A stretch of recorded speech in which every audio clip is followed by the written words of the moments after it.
Hello, everyone, and I would like to start by thanking the organizers for inviting me to deliver this keynote lecture at the very start of the conference. Inspired has become one of the inspirational venues for bringing together practitioners, researchers, policymakers, funders, and everybody who works in the broader ecosystem of Indian education. And I congratulate the organizers for putting this together. I think the timing this year is particularly poignant because we have both some very positive developments and some very concerning developments at the same time. On the positive side, we've kind of seen the release of the new education policy that has a lot of promising ideas in there that, if implemented well, could really take the country forward in terms of education. On the negative side, we are in the midst of the unprecedented health and education crisis caused by COVID-19 and the shutdown in response to that. And I think this is something I will spend some time on because I think we're not paying enough attention to the risk of actually regressing on many of our most important goals as a country in terms of delivering education because of COVID, and not necessarily thinking through the full implications of what this means in terms of the future of our education system. So, while the topic of my talk is, and the session is really on the future, I think the the combination of COVID and NEP means that I want to focus a little bit more on the basics and how do you make sure that we set our foundations right to getting to full potential as a country. So in particular, I think I want to spend my time talking a little bit more about research and evidence and what we have learned from over a couple of decades of high quality research on education in India with regard to what works, what doesn't work, what's cost effective, what's less so, and how do we achieve the most we can given the limited fiscal and administrative resources that we have as a country relative to what our aspirations are and what we would like to be able to achieve. So there's another reason why the timing of this particular topic is relevant, which is, just last year we had the awarding of the Nobel Prize in Economics to Professors Abhijit Banerjee, Esther Duflo, and Michael Kramer. And a lot of their work, most pioneering work that was recognized even in the prize citation, had to do in the field of education, including in education in India. So what I'm going to do is just give you I've recently done an extended podcast discussing for over 3 hours a bunch of the more detailed, nuanced issues around understanding education policy in India. I believe that was sent out as a pre-read. So what I want to do in the limited time we have is just give you a high-level summary of the most important things we've learned on education research in India, and then kind of discuss what the implications are for policy and practice, and what we need to prioritize as a country in the years ahead. Okay, so the big picture of Indian education. And again, a lot of my focus tends to be on school and primary education because that's where the fundamentals are built. So the big picture story of Indian education is that, the glass half full part of the story is we've done a very impressive job in terms of improving school enrollment as well as school participation more broadly. And, we've got multiple sets of sources of data that show us that we're over 96, 97, 98% in that range of enrollment of children in the 6 to 14 age range. And I think one of the positives of getting to close to 100% in terms of enrollment is that we have also therefore reduced a lot of the disparities between lower socioeconomic status groups and the general population, and different groups of marginalized populations have all caught up to the most part in terms of school enrollment and even completion, which was one of the goals of the education policy in the past couple of decades. Now, the bad news, again, as is well known by most people attending this conference, is that increase in enrollment and also expenditure, for the most part, does not seem to have translated adequately into improved learning outcomes. And so, it doesn't matter what data set you look at, whether you look at the Pratham Asar data set, whether you look at data from smaller scale research studies that are done in more detail, whereas, some people quibble that the Pratham measurements are too basic because they have to be covered across the whole country. But it doesn't matter what measurements you use. I think the story is pretty unambiguous that learning outcomes in India are at a pretty low state. And, and that we will be failing a generation of our children and citizens if we don't act on this with the highest urgency. Okay, so and the numbers are really quite stark. About 50% of kids who are completing class 5 are typically not able to read or do arithmetic at even a second standard level. Okay, and so given that, the question is, what have we learned, and how do we do better, given our resources, and given and just given the constraints that we're functioning under. So I think the first big picture message is that business as usual for the most part is not working. And when I say business as usual, I'm mainly focusing on the government schooling system at this point, which is still where the majority of the more underprivileged children attend school. Now, of course, close to half our population, is also in private schools, and I'll say a little bit about that at the end. But for the most part, my focus on policy has been on what the government schools are doing. And so business as usual is not working. Okay. And so how do we make sense of this? And what are the main insights that come from the research? So if you look at the 4 big categories of spending, it tends to be in school construction and facilities and infrastructure. We spend most of our money, in fact, on teacher salaries and both in terms of increasing teacher salaries as well as hiring more teachers. There's teacher training, and there's a bunch of student-related inputs, books, feeding programs, midday meals, other resources. Okay, now I'm not going to have time to get into the details of each one of these categories of expenditure, but I think it is worth highlighting that for the most part, there's very little evidence that expanding school infrastructure, has that much of an impact on learning outcomes. Okay, so now school construction does help with improving attendance and enrollment, because if you're reducing the distance to school, it does matter. But as we've seen in the data, there's often a trade-off between building lots of schools and having schools of a minimum efficient scale. So when you've tried to build schools within a kilometer of every habitation in the country, you end up having a lot of subscale schools, and you now tens of thousands of schools in India that have less than 30 students, and that ends up being suboptimal for governance, for pedagogy, as well as for cost effectiveness. So I think school construction in general has helped, but there are much more creative ways in terms of spending our money on school infrastructure. But even beyond that, I think, in general, the evidence on upgrading school infrastructure, providing computers or providing other materials, for the most part, is quite negative. And I'm not going to say that you don't build infrastructure, you don't build facilities, but one way to think about this is that they may be useful, but by no means sufficient in terms of converting, education and enrollment into learning outcomes. Okay, and so then we've got evidence on teacher training that, for the most part, we don't find any evidence that possessing a teacher training credential seems to have any impact on improving learning outcomes. And again, there's multiple reasons for this. Some of this have to do with the poor quality of teacher training. Many of these certificates can even be fake. But I think the other problem is, if you look at the content of teacher training programs, a lot of the content focuses on much more theoretical concepts, history, theory, philosophy, sociology of education, but very little practical content in teacher training programs. So that, the best evidence around the world in terms of how do you build effective training programs relies a lot more on practicum-based training. And so we could be doing a lot better with regard to teacher training in that regard. So anyway, I'm not going to get much more into the details of the things that don't work. What I do want to focus on are on the things that do work. Okay, so at one level, the summary is very depressing, because the research says that most of what we spend our time on is not having much impact. But there is also positive evidence that there's 2 broad classes of interventions that have systematically had large positive effects on learning outcomes. And what are these? These are basically pedagogy and governance. Okay, and pedagogy in particular, I think there's a specific aspect of pedagogy in the context of school education systems that's really important to recognize, which is the fact that the textbooks and the curricula in most of our schools were written for a time when the majority of children were, in fact, not in school. And even now, most children from more advantaged backgrounds have 2 years of preschool through an LKG and UKG, whereas most first-generation learners are entering school for the first time in first grade.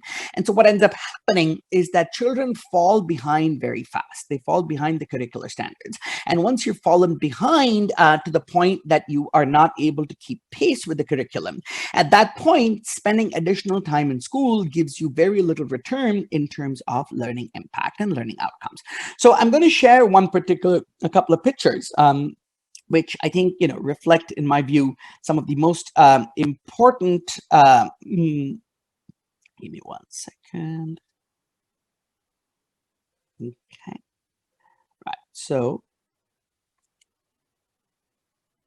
here is a picture, which I consider to be perhaps the most important picture for understanding the education system in India. And this is coming from recent data of an ongoing research study that I'm conducting with Abhijit Singh from the Stockholm School of Economics. And this is based on data from Rajasthan, where we're studying the effect of MindSpark, which is, as you know, a personalized education technology software system created by education initiatives. And so what this picture is showing you is, if you look at the left-hand side of the picture, focusing on math. So this is based on a sample of over 5,000 children across about 40 schools in 4 districts in Rajasthan. And these are on the x-axis, what you see is the standard in which the student is enrolled in. The y-axis, this 45-degree line, tells us at what, if the children were in fact at a grade appropriate level and keeping pace with the curriculum, where would they be at? Okay. Now, and in practice, what you see is that the red line is actually where the average student learning is at. Okay. And so there's 3 main takeaways from this picture. Okay. The first is that the average level of learning is only about half of what is envisaged in the curriculum. So that by the time you get to class 8, the average child in school is really only at a 4th grade level of competence when it comes to math. Okay. But what is kind of, so the first is learning levels are lower than the curriculum. Second is that the gaps are diverging over time, as you can see. And the third, and perhaps the most important fact, is that each dot in these pictures represents about 10 kids, okay? And so what this is showing you is the amount of variation of learning levels of children within the same grade, okay? So if you look here, what you'll see is in grade 8, there are children who are actually at a 2nd grade level, some at a 3rd, some at a 4th, some at a 5th, some at a 6th, some at a 7th, some at an 8th. Okay. And so what that tells you is that at any given point of time within our classrooms, particularly in once you've gone past primary school, but this is true in all classes, is that there's this enormous heterogeneity in learning levels of children within the same classroom. Okay, and this is the first time we have such rich data on this, and this is enabled by the computer-aided learning because of the measurement. Because what you're able to do is dynamically adjust the difficulty of the test, so that if you're giving a child an 8th standard question and they get it wrong, then you get to simplify the level till you get it right, and then you calibrate so that you can establish exactly at what grade level a child is actually learning at. Okay, so and so what this highlights is, one of the biggest challenges of our education system today is that, in part because of the no detention policy, which was very well intentioned in terms of preventing dropouts and keeping children in school, but the downside of that is you've been mechanically pushing children through the school system, regardless of whether they have mastered even the basics of the previous grade. And then you end up in a situation like this, where in class 7 and class 8, you have children who are 4, 5, 6 grade levels below where they need to be. Okay. And I think this picture, the reason it's the most important picture for understanding Indian education is, once you understand this picture, it kind of makes sense as to why so much of our business as usual expenditure is not having much impact. Okay, so because you could invest in teacher training, you could invest in providing books and materials, but it doesn't matter how motivated or trained you are as a teacher. It is almost humanly impossible to address that kind of variation in learning levels in the classroom. Okay, and so what ends up happening, and we have a lot more details of this in some of our other research papers, is that the children who have fallen behind, who are so far away from the curriculum, essentially learn very little, even when they're spending time in the classroom. Okay, so if you want to make sense of why is it that so much of our spending and so much of the input-based focus that we have in education is not translating adequately into learning outcomes, it's because those are not addressing the binding constraint of our education system, which is the fact that the majority majority of the children are so far behind that business as usual is just not working. Okay, so now the other important thing this picture highlights is, now, of course, you know, you look at this picture and say, how come all the children are below grade level? And that's because essentially this is it's a low-income government school sample. Okay, so what this is not showing you is the fact that the private school sample is typically more advantaged, has better off households, and so then you'll see kids closer to the higher end of the distribution. Now, again, that is not to say that the private schools, in fact, are more effective. It's just that, you know, they reflect the selection effect for the most part of better off children and families attending these private schools. But I think the other big point that comes out of this picture is when you want to make sense of the Indian education system, and I've said this in many of my lectures, is, you know, when I teach and give these lectures in the US, you know, people sometimes think over here that India has this amazing education system, okay, that we have produced some of the top achievers in the world. We produced the CEO of Microsoft, the CEO of Google, the CEO of IBM, you know, so so there's the general sense that, you know, Indian education does great and produces world leaders.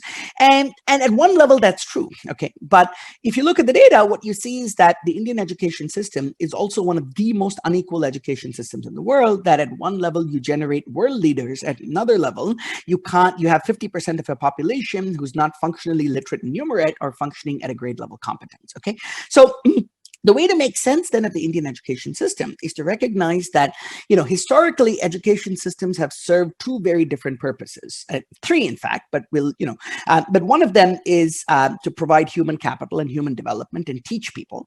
But the other is to serve as a sorting and a ranking mechanism. Okay, and so what we have in India is what we have is not an education system, but what we have is an incredibly high quality filtration system, and that's because you focus on exams and exams and exams. And so the people who make it past these exams are of high innate ability and therefore will do great things regardless of where they are in the world. But the education system, for the most part, is failing the majority of our children. Okay.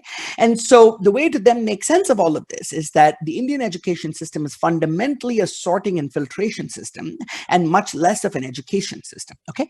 Now, don't get me wrong. This is not to say that a certain amount of sorting is not needed, because every society aims to identify its most talented students and channel them to positions of leadership and responsibility.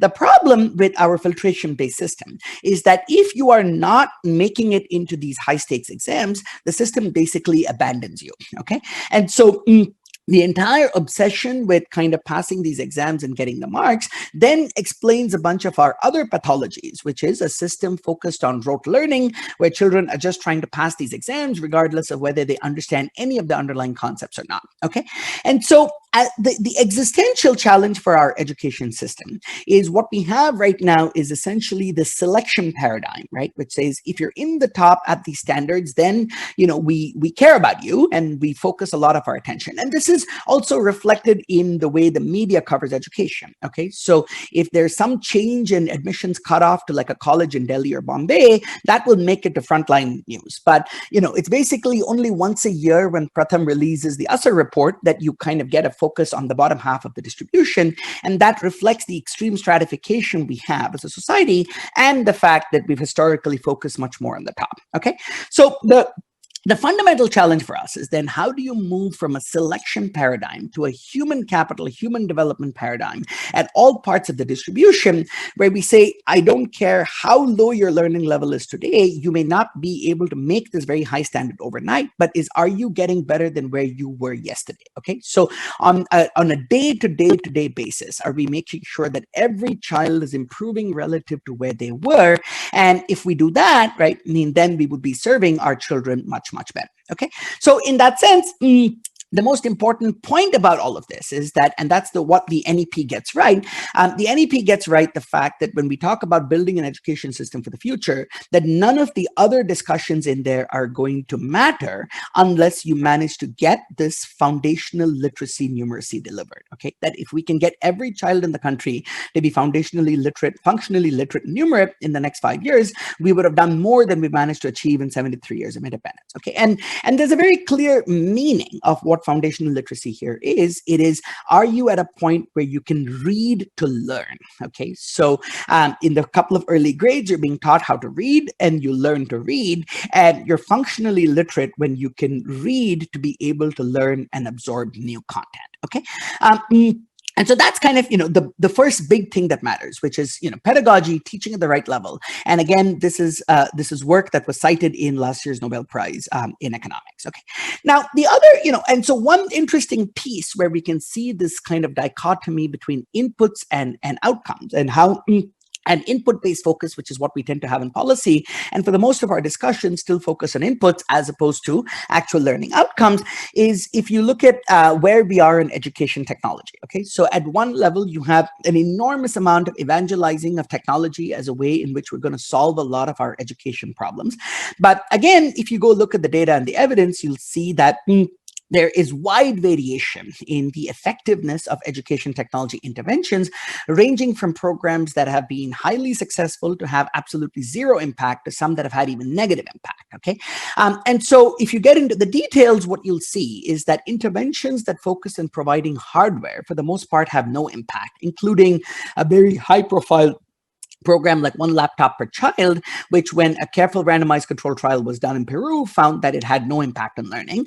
On the other hand, like if you have effective customizing of pedagogy so that you're in fact targeting instruction at the level of every child, you end up getting substantial improvements in learning outcomes. Okay, so again, the ed tech debate itself highlights how at one level there's a lot of potential, but at another level, whether you deliver that is going to depend on whether you're alleviating a binding constraint to teaching and learning, which in this case is the mismatch between the curriculum and where the students are. Okay, now, so the other big class of interventions where we have, positive evidence and is governance. Okay, and there's been a lot of work, including some of my own, focusing on issues like teacher absence.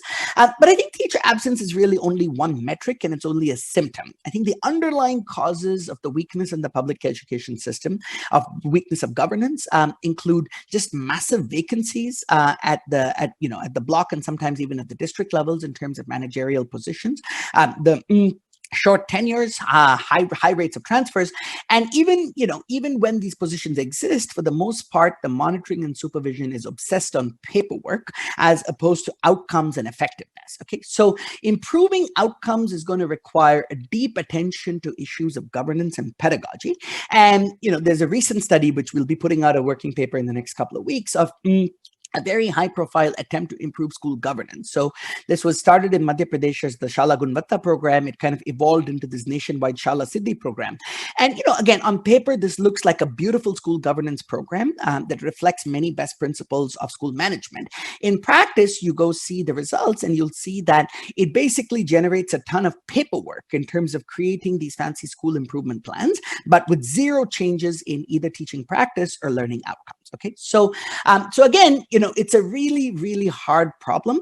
But what you need to know is that things that look great on paper often don't translate into outcomes. And so we constantly need to discipline how we approach education with kind of research and iterative learning about what's working and not. Okay, so let me share just one more picture here and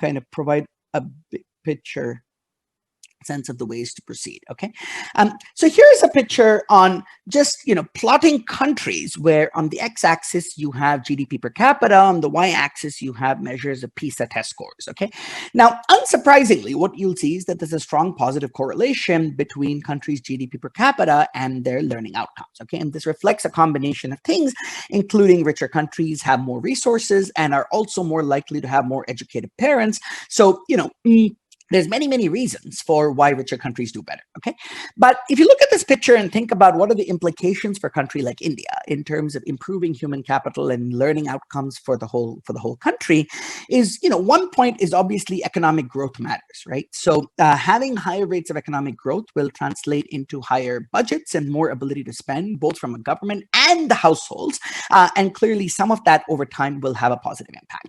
But I think the more important point we need to be paying attention to is to look at the big positive outliers and saying, holding income constant, which are the countries that do dramatically better, okay?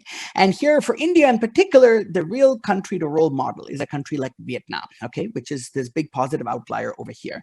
And so, I actually think I often get irritated when Indian education ministers take study trips to Finland and Singapore to study these education systems. Now, these are excellent education systems, but in many ways irrelevant for us because they are in settings of 20 times the per capita income and populations of about 5 to 7 million. And what we're dealing with is a challenge on a much greater scale at a much lower resource base. Okay, but if you go to Vietnam, you'll see that Vietnam is a country that has comparable per capita income to India, but manages to do an incredible job. And a big reason why Vietnam is so successful, again, this is not monocausal, there's many things that they do, but one big part is the amount of focus they have as a system on making sure that children at the bottom of the learning distribution are supported and helped to get to certain minimum absolute standards. Okay, so just like the best way to improve life expectancy on average is to reduce infant mortality, the best way to improve average learning outcomes in a country is to focus on the bottom of the distribution as opposed to the few superstars, right? Mean that we spend most of our attention on. Okay, so that's the second main lesson, right? So one is obviously growth is good because it's good in terms of increasing the overall capacity of the economy. But if you really want to have big impact at your current level of development, you want to focus on positive outliers like Vietnam. And the third thing, which is, where the research again comes and really matters, is that at any given level of per capita income, you'll see that there is massive variation in the cost effectiveness of our policies. There are some policies that we spend a lot of money on, like unconditional increases in teacher salaries that have absolutely zero impact on learning outcomes. And there are other things that are much less expensive that can have dramatic impacts on learning outcomes. Okay, so given where we are as a country and the fiscal constraints we're under, I would argue that cost effectiveness is almost a moral imperative that we often kind of and many education, NGOs around the world, right, often will, and even the global development community often measures their success by how much money they raise for the sector. But given how fiscally constrained we are with important claims and public funds across a range of sectors, I think cost effectiveness is not just something that economists and accountants care about, but it actually is a moral imperative because we just don't have the money to do everything that we would want to do. And so paying attention to cost effectiveness becomes incredibly important. Okay, having said all of that, right, let me spend about 5 minutes on the two big topics, right, which is NEP and COVID. Okay, so my thoughts on NEP are that overall this is a big step in the right direction. It kind of, especially the emphasis on foundational literacy and numeracy, I think. I couldn't agree more with that thrust. And I think the document correctly says that all of the other goals in the NEP will be irrelevant if as a country we cannot deliver on universal foundational literacy and numeracy. But the details really matter, okay? And so does high quality independent measurement. And that's because what we've seen now in a bunch of field studies is that administrative data integrity and quality is a real challenge. Okay, so in practice, if you put pressure on the system to deliver an outcome, you get a lot more data fudging. And so delivering on this mission is going to require a certain amount of investment in independent measurement and monitoring that allows us to set goals and track our progress against those goals with true data. Okay, but overall, my thoughts on the NEP are positive. I think my bigger concern, and it's kind of really ironic that the NEP has come out at a time when schools have in fact been shut down, and I think we're not saying enough about this, okay? And I'm really concerned about COVID, and I'm concerned in terms specifically about COVID's impact on education and the invisible impacts that we don't seem to be paying enough attention to, okay? And in particular, I think while the health risks are very real, the optimal policy response from education for COVID may be different at different parts of the socioeconomic distribution. So if you're a high-income kid who has access to educated parents and technology and connectivity, the health versus education trade-off probably points in favor of being at home and doing remote schooling.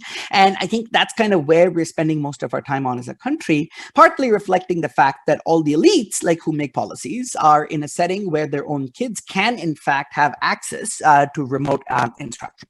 The problem is that for the first generation learners whose parents are not able to provide inputs at home or who don't have access to the technology, there is a very real risk that the COVID related shutdowns are going to lead to learning loss and a regression of many of the gains we may have made. Okay, so I'm really concerned that we are launching an NEP and thinking about the future at a time when the foundation may be kind of getting eroded under our feet, and that we're not even paying adequate attention to this. Okay, now this is a really difficult problem because if you open up schools, you're definitely going to have some increase in COVID cases, and so the risk averse thing to do is to not open.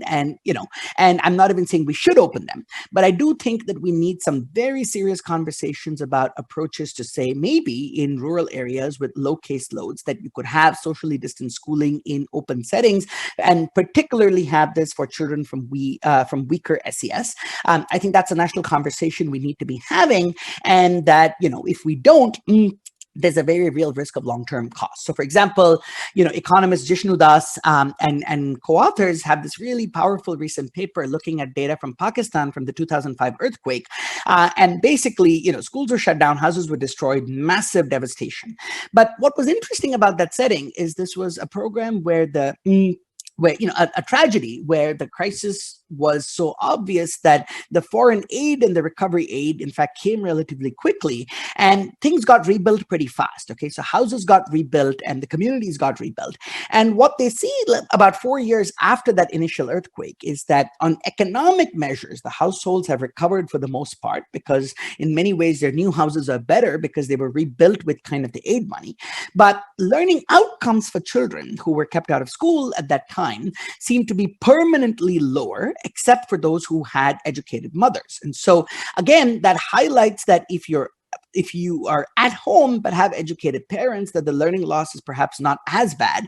But if you're kept at home and don't have educated parents or have access to technologies and other ways of learning, that there's going to be a real regression. And so I think, as we build to the future, my concluding thoughts I'm going to leave you with is, given the unprecedented stress the world is under in terms of, the economic stress, the health stress, but also the unseen education stress, I think we will do well if we can just avoid regress this year and do the best we can to hold on to the gains that were made so that, you at least have a foundation for them building on the optimism and the promise of, what's in the NEP.